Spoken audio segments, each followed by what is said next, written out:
ഇതെല്ലാം കാണുന്ന ജയിലിൽ നിന്ന് പുറത്തിറങ്ങിയ ആ 4 കൂട്ടുകാർക്കും കാര്യം മനസ്സിലാകുന്നു. ഇവർ നടത്താൻ പോകുന്ന കോസ്റ്റ്യൂം ഗുസ്തി അഥവാ റെസ്ലിംഗ് വിജയിക്കുമെന്ന്. അങ്ങനെ അവർ അതിന് സമ്മതിക്കുന്നു. സേവിയയും തോമസും ജയിലിൽ നിന്ന് ഇറങ്ങുന്ന ഈ 4 കൂട്ടുകാരെ ക്ഷണിക്കാൻ വന്ന സമയത്ത് സേവിയയുടെ കൂടെയും തോമസിന്റെ കൂടെയും ഒരാൾ കൂടി ഉണ്ടായിരുന്നു. കുരുവി എന്ന ഇവരുടെ കൂട്ടുകാരി. ഫുഡ് ഡെലിവറി ചെയ്താണ് ഇവൾ ജീവിക്കുന്നത്.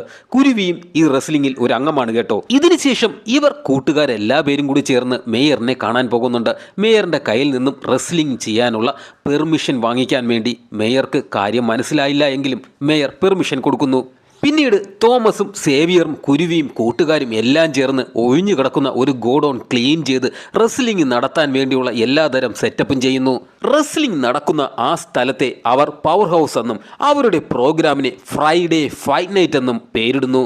ഇതേ സമയം ചെറിയാനും മറ്റൊരു മത്സരത്തിന് തയ്യാറെടുക്കുകയായിരുന്നു.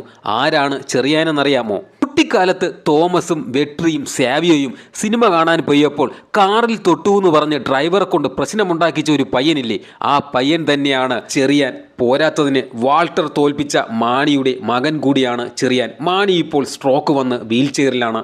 ഈ ചെറിയാൻ നടത്താൻ പോകുന്ന ഷോ ബോഡി ബിൽഡിംഗ് ചാമ്പ്യൻഷിപ്പാണ്. വർഷാവർഷം സ്വന്തം കയ്യിൽ നിന്ന് പണം മുടക്കി ഈ ഷോയൊക്കെ നടത്തുന്നത് വീൽ ചെയറിലിരിക്കുന്ന സ്വന്തം അച്ഛനെ സന്തോഷിപ്പിക്കാൻ കൂടിയാണ്.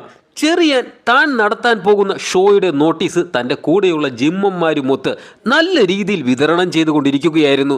ഇതേപോലെ തന്നെ സാവിയോയും ടീമും അവരുടെ ഷോയുടെ നോട്ടീസും വിതരണം ചെയ്തുകൊണ്ടിരിക്കുന്നു. സാവിയോയുടെ നോട്ടീസ് ചെറിയാൻ്റെ കയ്യിൽ കിട്ടുന്നു. യവന്മാരെന്തോ ഉടായിപ്പ് ഷോ നടത്താൻ പോകുന്നു എന്ന് പറഞ്ഞ് ആ നോട്ടീസിനെ വലിച്ചു കീറി കളഞ്ഞിട്ട് പുച്ഛഭാവത്തിൽ ചെറിയാൻ അവിടെ നിന്ന് പോവുകയാണ്. അങ്ങനെ സേവിയോയും തോമസും നടത്തുന്ന റെസ്ലിംഗ് ഷോയ്ക്ക് ഇനി കുറച്ച് ദിവസങ്ങൾ മാത്രമേ ഉള്ളൂ.